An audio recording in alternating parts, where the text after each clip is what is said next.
Shalom, shalom, shalom. Je vous salue aussi, hein, shalom. Hein, que le Seigneur vous bénisse. Batuba bengi ngai ebele papa. Toluki na YouTube to moniote. Enfin, je suis là. Le Seigneur nous a fait grâce. On a été un peu attaqué avec l'œil ici. Mais le Seigneur a étendu sa main. Nous profitons de cette chaîne pour vous dire merci Dieu. Pour rendre grâce à Dieu de ce qu'il nous a gardés. Normalement, mais le Seigneur nous a fait grâce. Maintenant, nous voyons bien. On a mis quelques produits, maintenant ça va. Alors nous pouvons continuer dans notre série d'émissions Les prophètes parlent. Sérieusement, je bénis le mois de juin pour toi. Oh, je bénis le mois de juin. C'est le mois de l'indépendance. En qualité d'un prophète, je dis que tout ce qui a été bloqué dans ta vie, que cela soit libéré. Au-delà de ça, Pierre a été libéré par la prière. Oh, je prie mon Dieu que Dieu t'envoie les anges partout là où tu me dis, là où tu me suis. Si tu dis seulement Amen, que l'ange de Dieu vienne jusque là où tu es, qu'il libère ta vie dans la prison. Que cela soit possible au nom de Jésus. J'ai aimé être là le dimanche, mais la santé n'avait pas permis. Nous sommes à la Pentecôte, le mois du Saint-Esprit. N'oubliez pas que je vous ai dit que dans ce temps où nous sommes, Joël 2:28 dit ceci: dans le dernier jour, Dieu va répandre son esprit sur toutes chairs. Vos fils et vos filles prophétiseront. L'esprit de Dieu, la main de Dieu, la puissance de Dieu, toi qui me suis, viendra jusque là où tu es. Oh, vous allez me demander pourquoi prophète. La foi vient de ce qu'on entend. Si tu es là, tu me suis sur Facebook, sois connecté, parce que les choses que je vais te dire pendant 30 minutes, ça va révolutionner ta vie. Sans l'onction, nous ne pouvons rien. C'est comme ça que la Bible dit: sans moi, vous ne pouvez rien faire. Quand on dit sans moi, c'est sans Jésus. Or, Jésus-Christ veut dire, Christ veut dire le loin de Dieu. Alors, sans l'onction de Dieu, vous ne pouvez rien. Je vais vous parler pendant 30 minutes sur ce mois de juin. Qu'est-ce que le prophète dit? J'ai dit mon petit thème d'aujourd'hui. Le mois de juin, c'est le mois de la puissance. C'est le mois de l'équipement. C'est le mois de traverser. Mais c'est une prophétie pour toi. Tu vas traverser. Tu vas arriver. Il y aura des confinements.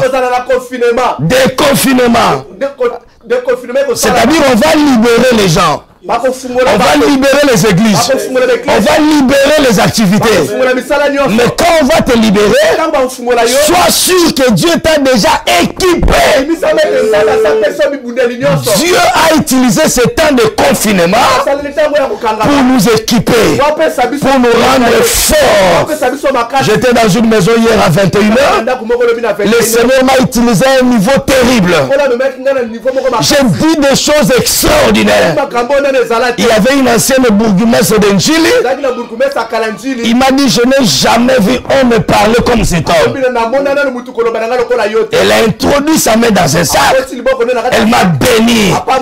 Le Seigneur va t'équiper pour que les gens puissent te bénir. Le Seigneur va placer devant toi, c'est moi, les gens qui seront responsabilisés pour te bénir. Oh, Dieu va t'envoyer les anges. Hier, quand je suivais mon père spirituel, que je salue à distance, il a parlé de Pierre. Il a dit Pierre était en prison. Nous bénissons le Seigneur parce qu'on a parlé aussi de ces messages-là. Pierre était en prison. Quelque part, les gens priaient pour lui. Là où tu me suis, je te rassure, le Congo c'est un pays de Dieu. Le Congo c'est un pays prophétique. Même si tu n'as personne pour prier pour toi, je prie pour toi ce matin. Que Dieu t'envoie un ange. Que Dieu t'envoie un ange. Que Dieu t'envoie un ange. Au monde ma papoute, mais Dieu va utiliser les gens à ton image. Ils viendront, ils vont te bénir. Ils vont te sortir dans la situation où tu es. Que Dieu t'envoie un ange. Mais le petit homme d'aujourd'hui, le mois de mai, le mois de juin, c'est le mois de la puissance, le mois de l'équipement, le mois de traverser. On ne peut pas traverser. On ne peut pas traverser. Excusez-moi, on ne peut pas traverser. Il y a les gens qui nous appellent de partout. On ne peut pas traverser sans puissance.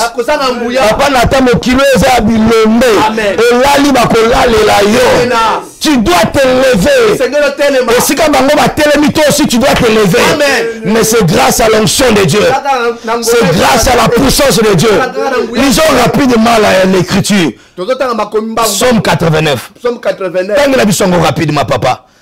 Après ces écritures, Psaume 89, verset, lis-nous. Je peux lire directement pour gagner le temps. Je prends le verset 13. Je commence même dans le verset 14. Ton bras est puissant. Ah, là où ton père ne peut pas arriver, la main de Dieu peut t'atteindre. Là où ton père, ta mère ne peut pas arriver, la main de Dieu peut arriver. Je prophétise que la main de Dieu te localise. Comme cette main-là est puissante, que cela te localise. Oh, tu ne dis pas même pourquoi.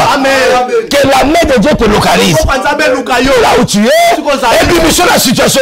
Amen. David dit la main de Dieu puissante. Ta main forte.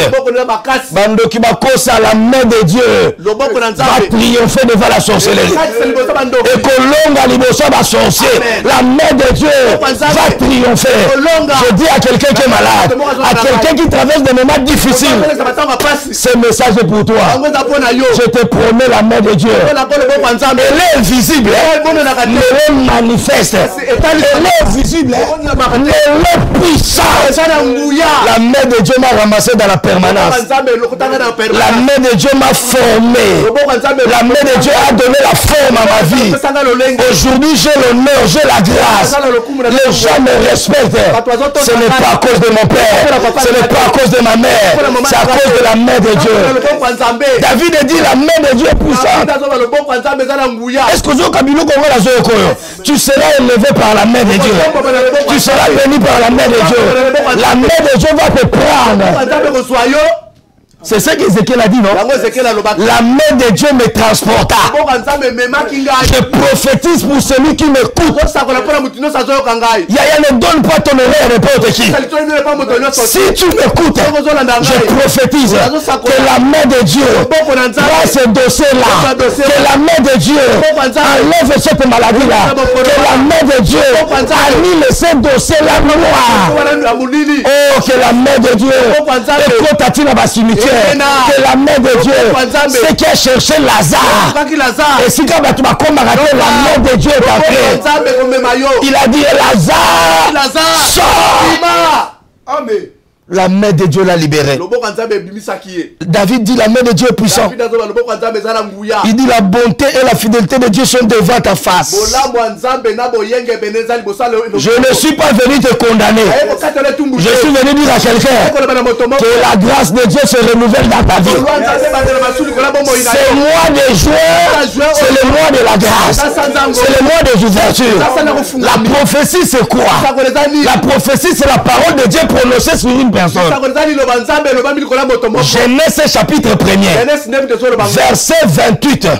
La Bible dit, quand Dieu a fini de créer, Mikela Masuka, c'était Adam et Ève. La Bible dit quand il a créé les jardins, il a créé les eaux, il a créé les animaux, il a créé l'homme et la femme. La Bible déclare, Dieu le bénit. Dieu le bénit. Est-ce qu'il y a quelqu'un qui me suit? Reçois la bénédiction de Dieu. Ton père ne t'a pas béni, moi je te bénis au nom de Jésus. La famille ne t'a pas béni, moi je te bénis. La Bible dit Dieu le bénit. Quand j'ai vérifié dans les Écritures, la Bible dit Dieu le bénit. Et Dieu dit, c'est que la bénédiction de Dieu, ce n'est pas des Mercedes, ce n'est pas des voitures, c'est quand Dieu parle sur ta vie. Je vais parler sur ta vie. Le mois de juin, c'est le mois des ouvertures. Le mois de, oh mon Dieu, le mois de juin, c'est le mois de la bénédiction. Le mois de juin ne sera pas comparable au mois de mai. Ce que tu n'as pas vu au mois de mai se réalisera au mois de juin. Le prophète a parlé, la bouche du prophète a parlé. Le mois de juin, les chaînes vont tomber. Le mois de juin, les liens seront rompus. Le mois de juin, toi qui me suis, tu es malade, reçois ta guérison, reçois ta libération. Oh, la main de Dieu, la bonté de Dieu. Moi, je ne suis pas ce prophète-là qui vient pour te condamner. On a amené une femme attrapée en flagrant délit d'adultère. Tout le monde l'a condamné. Arrivé auprès de Jésus, Jésus a dit, qui parmi vous n'a jamais commis le péché? Commençant par les plus grands jusqu'au plus petit. Personne n'était là pour condamner. Je ne suis pas venu te condamner. Je suis venu te dire, va me plaît, je prie. Reçois la faveur. Tu es pardonné aujourd'hui. Quel est cet homme qui a le pouvoir de pardonner les péchés? Oui, ce pouvoir-là m'a été conféré par la parole. Jésus a dit à Pierre, je te donne la clé. Tu cherches Pierre. Tu es en face de Pierre. Je te donne la clé. C'est que tu fermeras sur la terre, tu vas fermer au ciel. La clé n'est pas au ciel. La clé est sur la terre. La clé n'est pas au ciel. La clé est sur la terre. J'ouvre les portes qui étaient fermées. J'ouvre ta santé au nom de Jésus. J'ouvre tout ce qu'on avait bloqué. Il a dit à Pierre, à celui que tu pardonneras, moi Dieu, je le pardonnerai. C'est là où je comprends que si tu te confies à Dieu, tu seras fort. Si tu te confies à ces hommes de Dieu, les prophètes, tu réussiras. C'est là où je comprends que Samuel est dans la bouche de l'homme de Dieu. C'est là où je comprends que le miracle de la veuve, c'est entre la bouche de l'homme de Dieu. C'est là où je comprends que les ossements desséchés, la vie de ces eaux-là dépend de la bouche du prophète. Je parle aujourd'hui. C'est là où je comprends que Jéricho sera purifié, sera béni au travers d'Élysée. Tu cherches Élysée? Tu es en face d'un Élysée. Je prophétise, toi qui es Jéricho, toi qu'on avait maudit, j'annule la malédiction de la famille, j'annule cela. Quand tu dis seulement Amen, cela est possible. La Bible déclare, la justice et l'équité sont la base de son trône. Toi qui ne vois pas, regarde la RDC. Aujourd'hui, on a un changement. Amen. Même les gens qui étaient les intouchables, sont dans la prison. Ils sont interpellés. La justice élève une nation. Vous pouvez avoir l'or, le diamant, vous pouvez avoir les pierres précieuses. S'il n'y a pas la justice, vous ne serez pas béni. La RDC, c'est un état de droit. Mais quand Dieu veut bénir la RDC, la première des choses, on doit élever la justice. Amen. Ata juge akufi ba sambisa. Amen. Ata juge akufi ba institution kufite. Yes. Loba amen. Amen. Ba sambisa to yeba vérité. Amen. Mbongo aneke wapi. Amen. To yeba musale salaki. Amen. Papa continue la politique, ba continue la politique de. On doit avoir la justice équitable. Pauvre a saigné justice va pécier. Amen. Monsieur a saigné justice va pécier. Amen. Kibana ya il faut si là. Amen. Attention même dans un monde de talingaïté. Amen. La justice élève une nation. C'est la justice qui bénit la nation. Quand la justice est là, c'est ce que David dit. Il dit la justice, la fidélité, la justice et l'équité sont la base de son trône. Nzamba régna que si la justice est allée. Amen. Ce n'est pas là où on maltraite les innocents. Ce n'est pas là où on maltraite les orphelins. Dieu est le père des orphelins.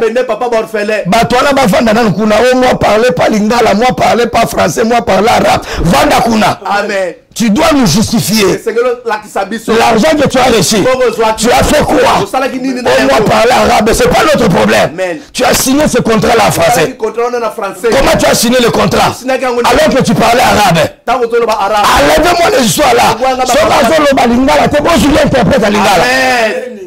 Je peux parler lingala, mais je prêche en français parce qu'il y a quelqu'un qui est à Paris qui ne comprend pas lingala.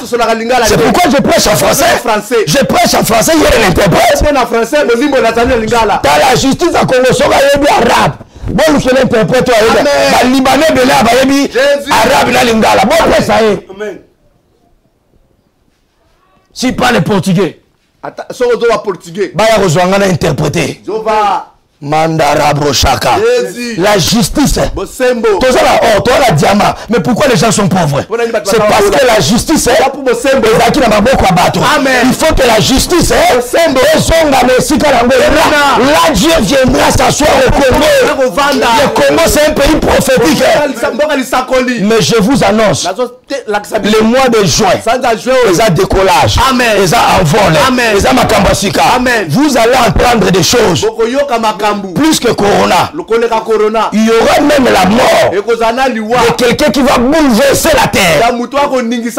La bouche du prophète a parlé. Il y aura la mort. Il y a Moutoumoko important élevé dans ce pays. Amen. Ça va bouleverser les choses. Je demande à l'église congolaise. La cinquième église à Congo Sambela. Amen. Parce que je vis après la mort de ce monsieur-là. Il est élevé. J'ai vu des troubles dans la ville. Je parle comme un prophète. Je vis des morts. Je vis le sang couler partout. L'église à Congo, tout semble la pour la Congo. Toute autorité vient de Dieu. Nous devons prier pour les ministres. Prier pour le président. Prier pour les militaires. Parce que dans ma prière, je vis un cabal, un complot. On voulait verser le sang congolais. Mais Dieu a vu depuis le trône. Makila ba congolais sont pas lui. Dieu a vu trop, c'est trop. Important. Amen. Vous verrez ces choses arriver. On reconnaît un prophète quand il parle. Vous verrez ces choses arriver. Préparez-vous. Parce que Dieu va vous envoyer. Les frontières vont s'ouvrir. Il faut s'apprêter. Parce que nous devons aller annoncer la parole. Dieu va t'équiper pour t'envoyer à annoncer la parole. Lisons les Écritures. Heureux le peuple qui connaît le son de la trompette.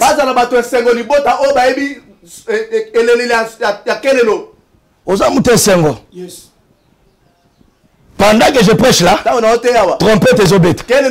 Ah, trompette et obéta. Ah, je trompette. Je dis à la RDC, beaucoup de la distraction, le diable a prévu que Makile Sopana est belé. Amen. Mais Dieu, il va frapper quelqu'un. Dieu va frapper quelqu'un. Excusez-moi, Dieu va frapper quelqu'un. Dieu va frapper quelqu'un.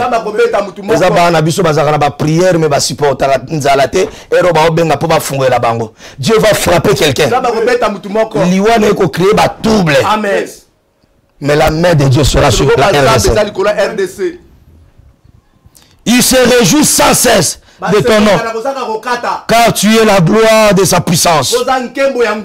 Dieu est la gloire de notre puissance. Dieu, Jésus-Christ, c'est lui la gloire, le socle de notre puissance. Notre gloire vient de sa puissance. Il se réjouit sans cesse. Nous ici, on se réjouit sans cesse, car Dieu est la gloire de notre puissance. C'est ta faveur qui révèle notre force. Car l'Éternel est notre bouclier. Le Saint d'Israël est notre roi. Papa Moukolona, mon président de la République, na stade, Alobi Nzambe, na Kabelio RDC. Moi, je n'ai pas voté pour le président. Je suis devant la télé, je n'ai pas voté pour le président. Je n'ai pas voté pour lui. Nous étions en prière. Mais le Seigneur nous a parlé.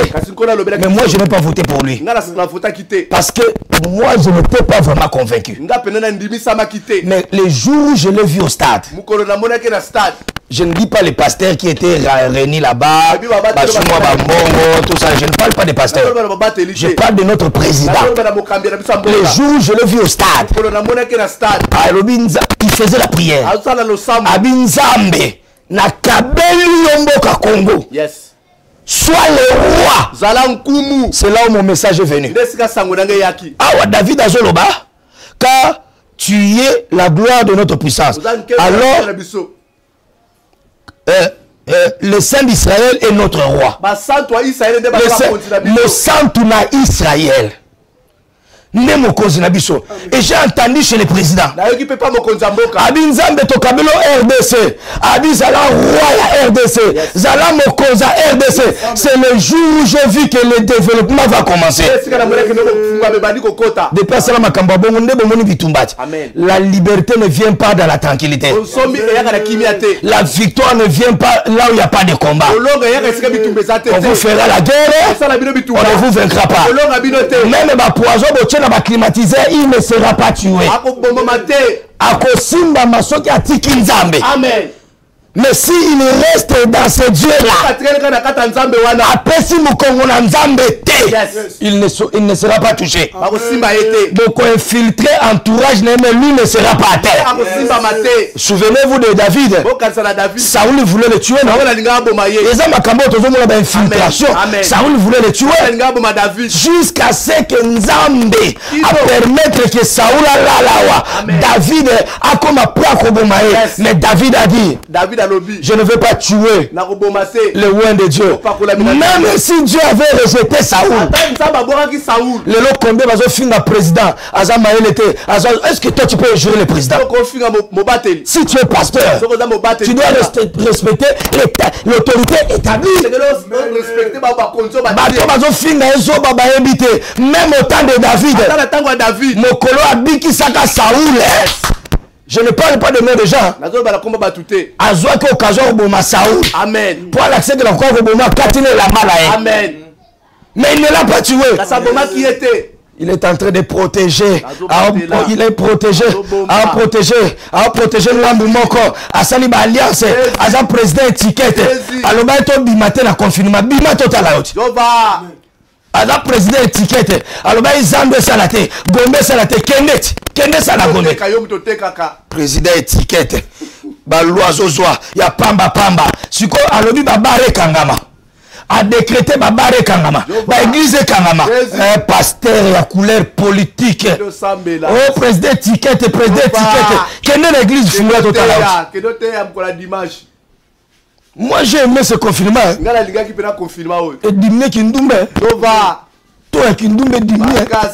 Oui, bien que tu as la liste là-bas anal. Tu as mois de mars. Confinement pendant 100 années. Mars, avril, mai. En tout cas, batata bazong bandako. Amen. Ba papa bazong bandako. Yes. Ba maman ba kamuke sukali. Eska oyebi ke baba ndumba batuli. Oyebi ke bandumba basali mpiaka. Bakomi moins cher. Nde bazokana confirmer sila. Bino basa mabala to récupérer ça ne se fera pas. On met ko récupérer masse rejoyo. Amen. Et ozoka ba côté kuna. Yes. Ba côté kuna. Côté kuna. Et ozoka ba côté kuna ko handicapé yo. Amen. Et quoi côté ni ko handicapé jambe. Yo le problème on a la lobi bongo. Et ko zo pela ko handicapé ko donc na sambeli. Amen. Mbaso landa yo. Yes. Aokane la tata bato. Omonite ke no bambonga masanga nyoso zongi na ndako. Omonite ke na bana bandomo la papa te bazongi. Je bénis ce temps de confinement. Papa ba matanga ekomi à l'aise. Amen. Olongwe morgue mbala moko. Ya ba salle de fête tuli. La salle de la nzoka ba salle de fête mozaki ba député ba tuli. Amen. Yango muke toko tabo. Muke tolongola oyo. Ya makambo beleza ko sala mboka. Bino bomonika il faut bolongola na oyo. Voilà biloko biso tozozela. Les Congolais ne mangent pas. Les Congolais souffrent. Les pains quotidiennes. Les gens souffrent. Bongo boyal sur la 2023 to voter bino. Toko voter les sous-soutés. Amen. Vous savez chez moi l'église hein. Amen. Bona ba polo na ba kiti après bo kekuna pour commencer ba course na bino ya ba mbongo na bino vous prenez 4000 $, 5000 $. Mais qu'est-ce que le peuple a gagné? Le peuple a ensemble besoin joie. Congrès mata boye alobaki boye oya alobai monter le kay makasi bon entre bino mo boko yo kanate ya ndeko to mono lobi bien te to yokani to sangani alongwa avanda ya biso télévision. Yes, yes. Moi, ce que je cherche, c'est lui qui est petit peuple là. C'est ça ce que le peuple vous demande. Est-ce que c'est difficile? Transport équitable. Est-ce que c'est difficile? Vous n'avez pas la volonté. Kaba guerre. Oh, ya benga ngaboy. Alba pe sanga champagne. Oh, ya benga ngaboy. Alba na melanan boy. À quoi est-ce que cela nous concerne? Ofandi pe boyoki na TV oh ngai pe na za famille na bango ya président wa kufana ngai pe na bon ozala mwana na bango oza mwana bango te ngai na zui nini na kozala mwana ya mutwana. Moi je suis congolais. Congo c'est le pays de Dieu. Yo zo réclamer ba avantage na yo et bongo muto azo vendre na suka mboka ya maluku na suka mboka kinkole. Qu'est-ce qu'il a mangé? Ba député na biso bozonga na conscience. Yes. C'est ce que David a dit. Il dit le pays où le Seigneur est roi. Le pays où il y a la séparation des pouvoirs.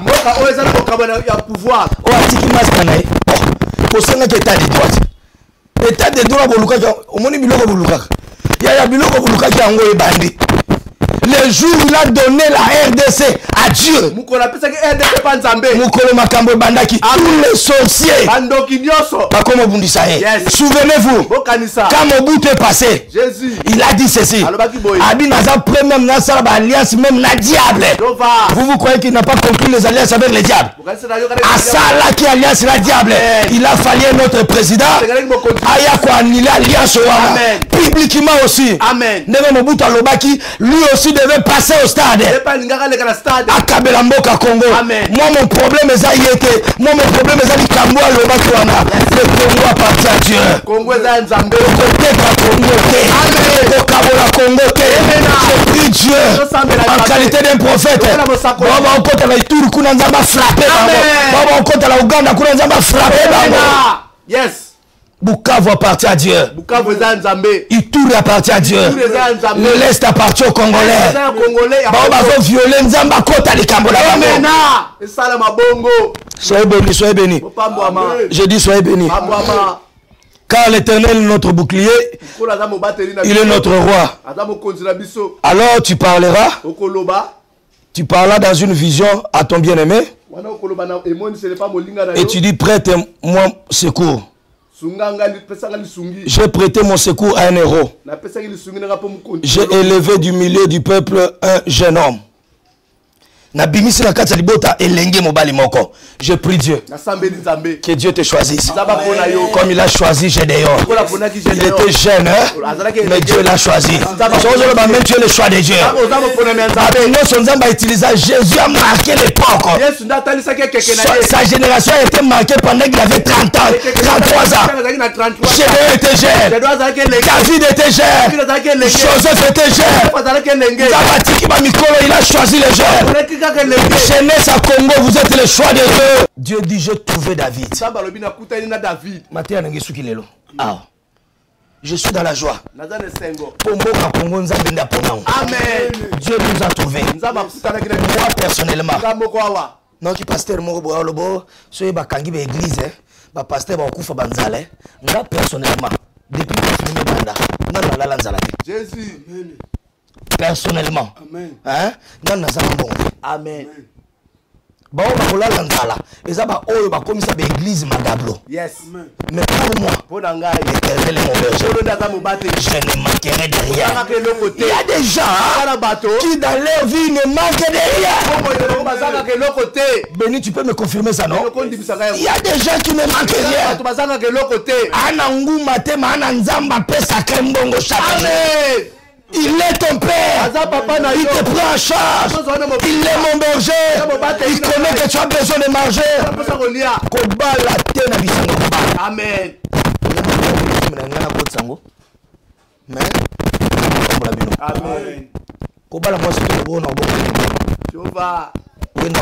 Amen. Yes.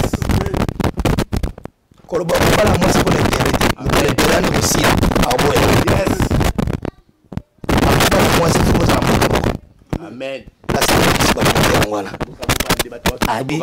Abi seke muyanza bala muyanza mbala bala muyanza oyo kingande bien babe oyo kingana forma ba journal Abraham tangu zaka ngaba abi na eleze abi journal la banda yawa ko bala la mwasi kaka mo. Amen. Nous sommes des nous sommes dans cette nous sommes pas des nous sommes des toi tu es Sion, tu es la ville placée au sommet de la montagne. Il y a beaucoup de mission dans la Lola. Amen. Quand je dis sur la Lola, moi il ne faut pas la montagne. Il y a la chrétien dans la musulman. Dans la musulman, Allah, Awakba, dans la baptisation, Awakba. Amen. N'etingala zabona ke bala mutakimbamu. Bala ko l'église na basapato. Ndena zanga bona basapato na moti. Mutakimbamu ata mutapia tuberculose za longa papa ngati.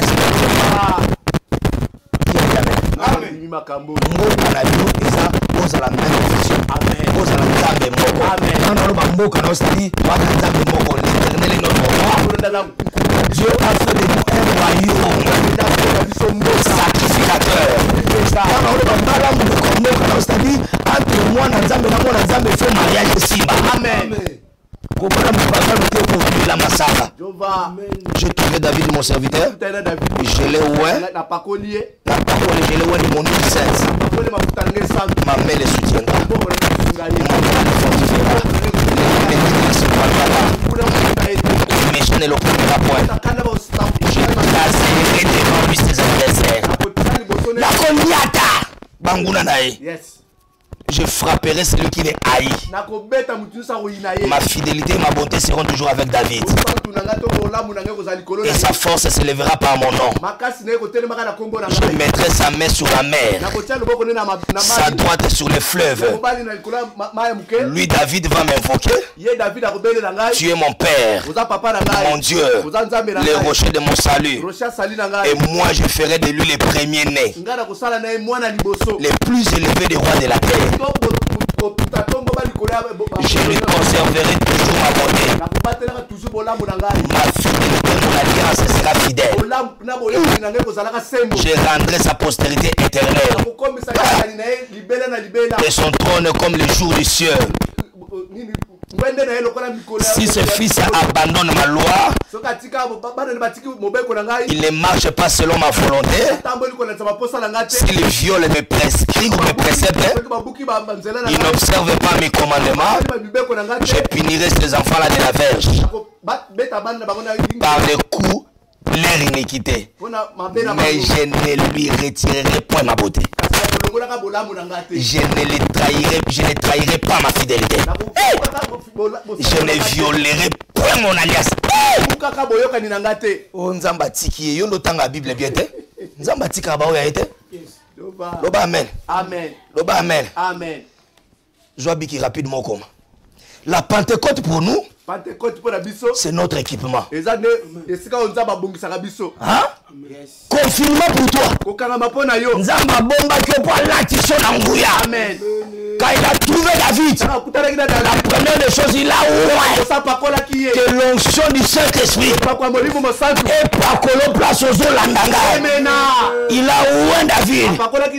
Dieu nous équipe. Vous savez, l'onction, c'est la capacité surnaturelle pour accomplir une mission. Après confinement, Nzamba zoko signé dossier à Moussala. Après confinement, Nzamba zoko fungo la porte à voyage. Après confinement, prophétie au salama.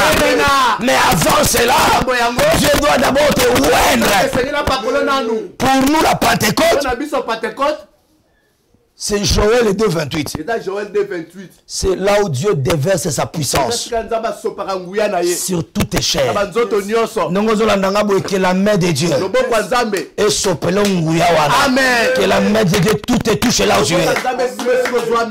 C'est-à-dire, Joël 2,28 dit, il dit dans les derniers jours, Dieu va répandre. Dieu va répandre. Dieu va répandre son esprit. Recevez son esprit. Recevez sa faveur. Recevez sa puissance. Amen. Là où le pasteur ne peut pas arriver, reçois l'onction du Saint-Esprit. Au temps de David, c'était l'huile. Mais aujourd'hui, l'huile véritable, c'est le Saint-Esprit. Reçois cela là où tu es. Il y a un seul Dieu, mais il y a diversité des opérations. Il y a un seul esprit, mais il y a diversité des opérations. Ozo film pasteur ou anapolani. Pourquoi ils ont la prophétie de attaquer la prophète? Jésus. Oh, c'est ma prophète, qui sa corona. Tu es malade, toi. Ta tête ne fonctionne pas bien. Tant au corona, toi, tu cherchais les prophètes, toi. Le peu ma prophète, tant aux agas bien, qui nous bazotikate. Bouzo bazotikate. Si le corona, ma prophète, quand tu étais bien, tu n'avais pas besoin de prophètes. Maintenant, il y a Corona. Tu cherches des prophètes. Ne viens même pas dans mon église au prophète Nzamba Lobinini. Quand il n'y avait pas Corona, tu ne venais pas. Avant Corona, on a eu l'église qui a Bassi Nabana. Amen. Atinda Kaka Bassi Nabana. Madame Kende Sambela pour la biso. Mais aujourd'hui, tu es à la maison. Ma prophète Lobinini, Dieu n'est pas un garçon de course. Dieu est souverain. Et puis Nzamba au petit sang. Après Corona, il y aura d'autres fléaux. Amen. Un seul esprit, diversité des opérations. Papa Natasso, Toyebika Makamboy, Baguerre à pasteur aussi là. Amen. Parce que c'est lui qui profite, prophétise, il a reçu sa part. C'est lui qui prie en langue, il a reçu sa part. Dieu a donné les uns comme apôtres, les uns comme prophètes.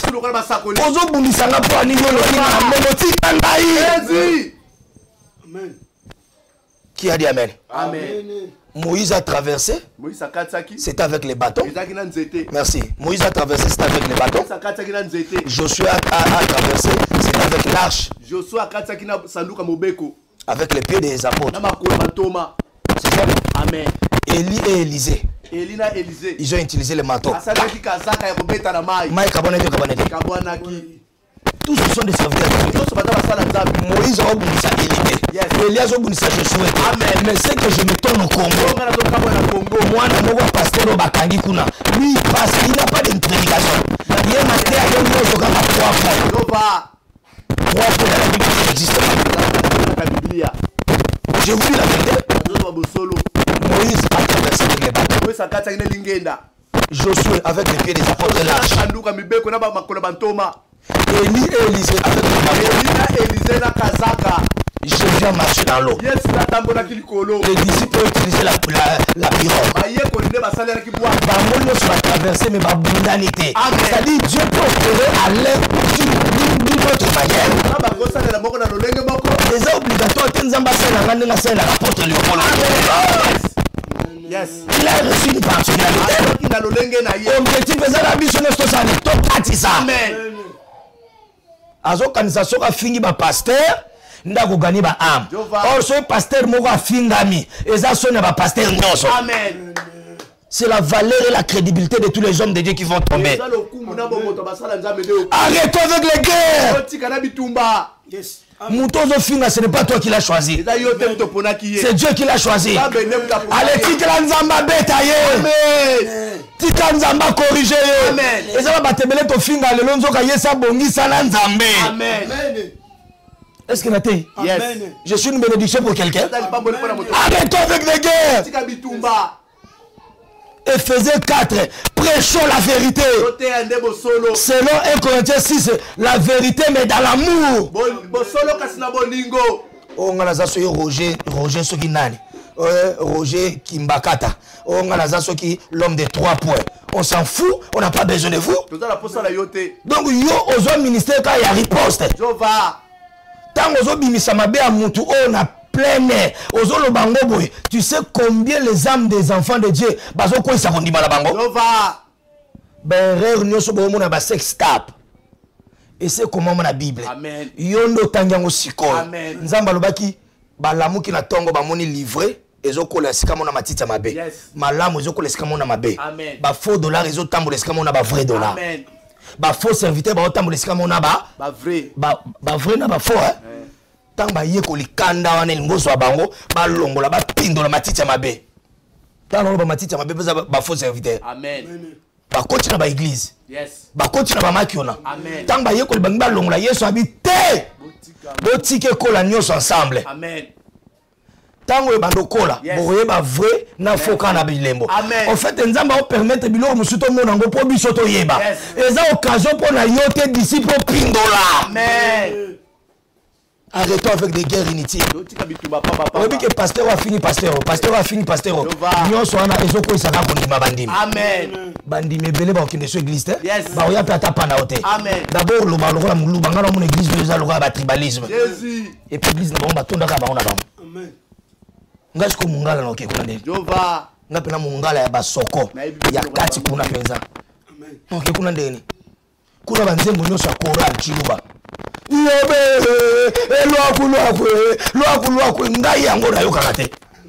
Soyez bénis. Selon notre texte des psaumes, hein, Dieu a trouvé David. Dieu a dit David, il est l'homme selon le cœur de Dieu. Il me reste 3 minutes. Ndena lobaki. Ndena lobaki. Naba ndenga réalisateur ndena lobaki. Dieu a trouvé David. Papa, yes. 1 Corinthiens 6, verset 4, tina 11. Vous remarquez, Paul a zoloba, entre bino na bino bo swana, bozo bundana. Entre bino na bino, bato amokili, bazo juger bino. Entre bino na bino, bo kino fundanaka, bozo na ba pros. Est-ce que parmi ba pasteur, et ça va représenter l'égalité, ba ancien bazate l'église wana, ba diacre bazate l'église wana. A Monica likamobo na télévision mbala moko.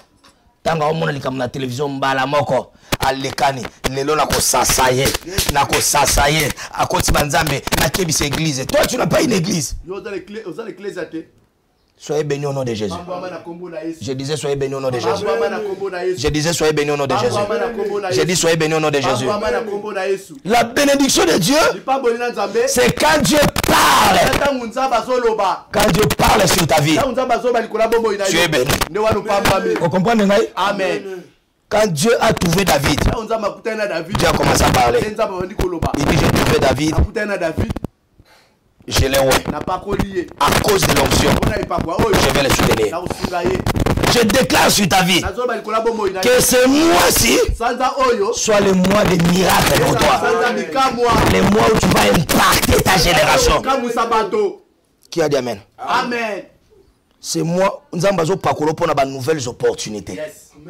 Au coup, tu as une relation sika. Amen.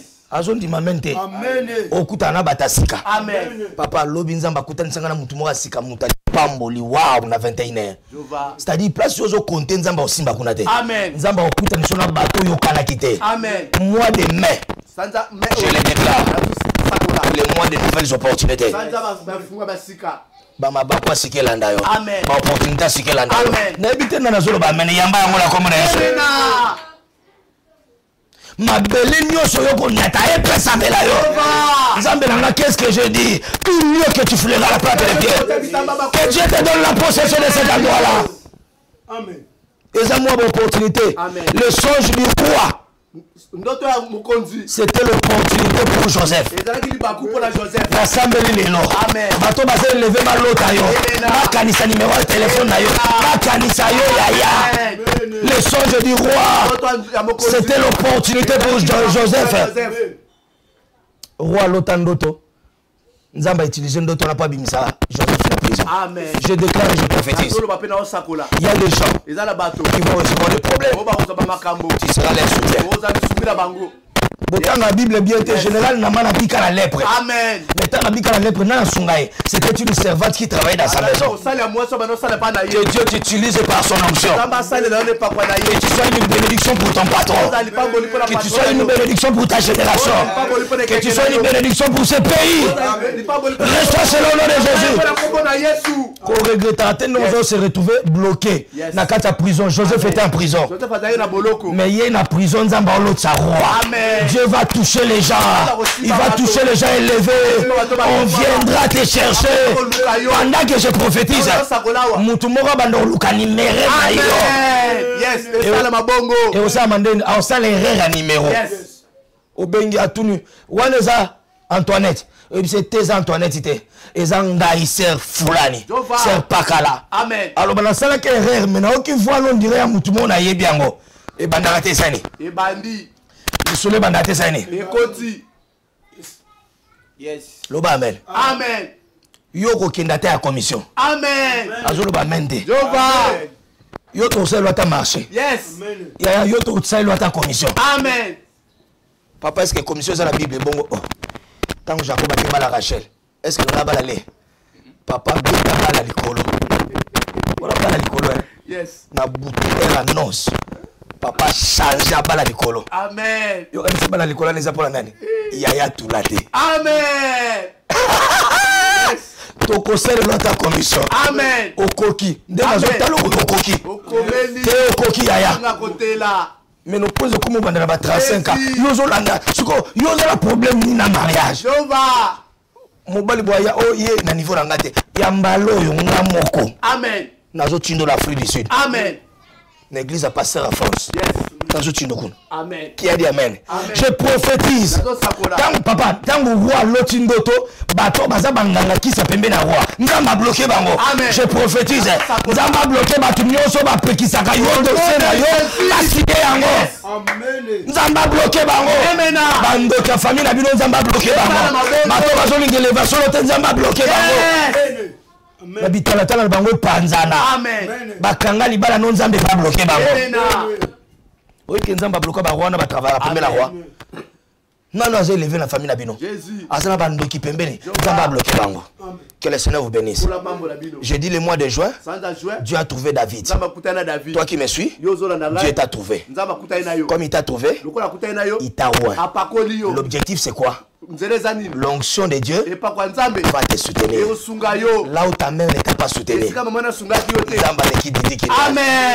la main des hommes ne t'a pas soutenu, l'onction de Dieu va te soutenir. Son bras va te fortifier. Je vais fortifier David. nakopesa David makasi. L'onction c'est la vie quoi. Amen. Ma situation est décourageante. Amen. L'onction de Dieu va te fortifier. Je veux dire à quelqu'un, lève-toi, fortifie-toi, prends courage. Il y a encore de l'espérance pour tous ceux qui vivent. Deuxième épisode, on continue après l'objet. Amen. Que Dieu vous bénisse. Dieu va t'amener à Kobimission en prison. Amen. À Kobimission en quartier. Amen. À Kobimission en roi. Amen. Yes. Ici, je parlais de David. Il avait trois natures. C'était un berger. C'était un joueur de la harpe. Et Dieu l'a amené jusqu'au niveau des rois. C'est ce qui va arriver dans ta vie. Le long de tout le baboué, aux années de berger. Amen. Aux années de Yes. mais au Kobeta Kita. Dans le Kobeta Kita, tu prieras pour quelqu'un. Kita et David, les années qui n'a 10 filles. David et petit filles. Qui a dit Amen? Les 7 ministères, n'a 10 filles, on les a loi. C'est la parole. Ce qui bêtit, les miracles possibles. Amen. Qui a dit Amen? Qui a dit Amen? L'onction qui est sur toi. Nous avons tia pembe na obato baza maladi, ba maladie oba minga ba covid qui ça dit. Amen. Moi yo tozola dangai. Tu prieras pour cette maladie là. Ba nyome rolimo. Ba pandisi de rolimo. Ba panisa yo. Siko muto yo ko sambela pona ya ko bika. Peut-être nous allons monter. Peut-être dans la relation na muto moko ayebala. Muto ana pas okuta na situation moko. Muto yo sambela ki apambola de la moto. Akobeta lisolo na yo. Je lève la main au ciel.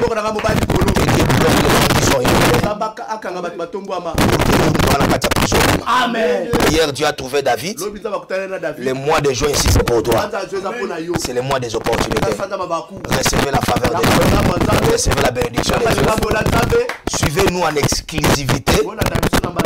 La chaîne Nabiso Meda TV. Toza kuna la Nabiso na Mobimba. Même suite à Makambo, la Nabiso na Mete. Abonnez-vous dans cette chaîne-là. Dieu ne manquera pas de vous bénir. Laissez-moi prier pour vous. Seigneur, je déclare Ndenge Joseph Abima na prison. Amen. Au lotissa roi Ndoto. Yes. Au bloca ba magicien roi. Je prie pour ma soeur, je prie pour mon frère.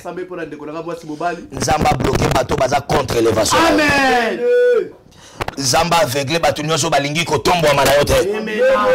Tu es de la génération de David. Tu es de la génération de Joseph. Kande na osakola bo bima na prison wana. Zamba bimission na prison wana. Zamba bimission na prison célibat. Bima na prison maladie. Bima na prison pauvreté. Mois de juin. Eza mois ba rencontre kutana na bataminene kutana na batu ba pambola kutana ba relation makasi kutana ba relation ko fandi sayo mois de juin eza libération na déclaré en qualité d'un prophète. Yes. Ton travail est libéré. Ta vie est libérée. Ta santé est libérée. Ta vie est libérée. Au nom de Jésus, je libère même ton finance. Si tu dis Amen, cela est libéré. Tu es libéré.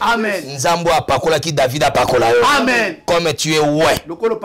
La parole de Dieu c'est une lampe à nos pieds. Tu es ouais. Comme tu es revêtu par la puissance. Que la main de Dieu te soutienne. Que les bras de Dieu te fortifient. Abina ochalo boko na ba mère. J'ouvre les portes de voyage. Moi nanga moka benga lobi na Grèce. To sambela na téléphone. Aibisinga papa na Zumukanda ya okota France. Na fungoli ba frontière nyonso. Yo mto na problème à voyage na fungoli ba frontière wana. Faux pasteur. Alo ba onde ba confiner boy ba tel sou ba voyage. Yo kanise confinement ekendeti libela après confinement voyager. Amen. Après confinement kende bala. Amen. Après confinement mata. Amen. Après confinement bikalo la sakoli guérison na moto azola danga. Reçois l'onction de Dieu. Et pas quoi les bimisayo. David Nzamba comme ça que les premiers azaki les derniers. Nzamba zo mutasuka comme ça mutalibos. Reçois cette faveur. Reçois cette grâce. Au nom de Jésus-Christ. Amen. Amen. Amen. Amen. Amen. Acclamons Jésus. C'était votre humble serviteur, le prophète José. Derrière la caméra, na régie finale, les agipés papa Natasiata. Vous nous avez pas vu pendant une semaine. Mais bon, mon abisso semaine au mobimba bo zalana biso. Bon, mon abisso donc lobby.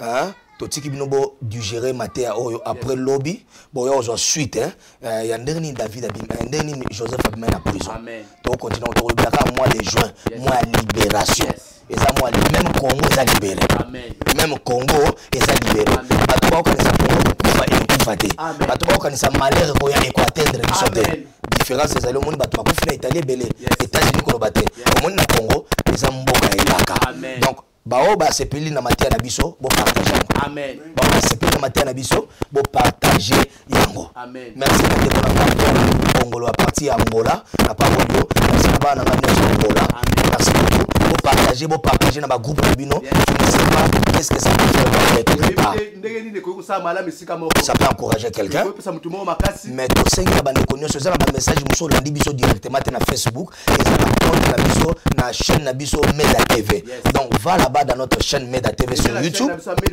tendez au s'abonner et au s'abonner au s'abonner cliquez na sonnerie on a donc clochette on a zawana mbalanyo sur bando sala ba émission on na Facebook te directement yo bando signal ba opeso directement na biso directement chaîne de biso comme nango Meda TV kende kuna on s'abonner massivement pour partager émission oyo merci pour la partie Afrique du Sud émission kaka moko alandaki partager na moninga na émission na ibisi mutaki malade voilà ce que l'émission peut faire donc pour partager ba émission na pambolo de Paul na pambolo moi senayo na pambolo bana nyosa Afrique du Sud pourquoi pas pasteur Alphonse pourquoi pas na pambola Bigaël pourquoi pas maman Lily na on compatir ensemble na ba Charlotte baza éprouvé na pamboli ba Charlotte ba maman Marie na pamboli bino nzamba zanzambe na bino tolela na bino ensemble na pamboli berger Jonathan na pamboli interprète na ngai azape na famille azape na libota na pamboli Beni Beni aza héros mais aza na ombre na pamboli JDJ Gypsy donc na pamboli JDJ Gypsy JDJ Gypsy na pambolio merci beaucoup na pamboli pe mwana ma Monique na pamboli pe libota ya ba Monique papa na biso omeka papa na biso Nathan omeka jeudi aya avant bande ko nyonso bola na biso jeudi à 8h30 au bandi parce que monsieur ko zo biso à 1h du temps 8h30 au bandi et aux ali pamboli pour la bino que le Seigneur vous bénisse c'est votre humble serviteur le prophète Joseph Ongwal je vous aime beaucoup de par là vous êtes que le Seigneur vous bénisse à très bientôt à jeudi ciao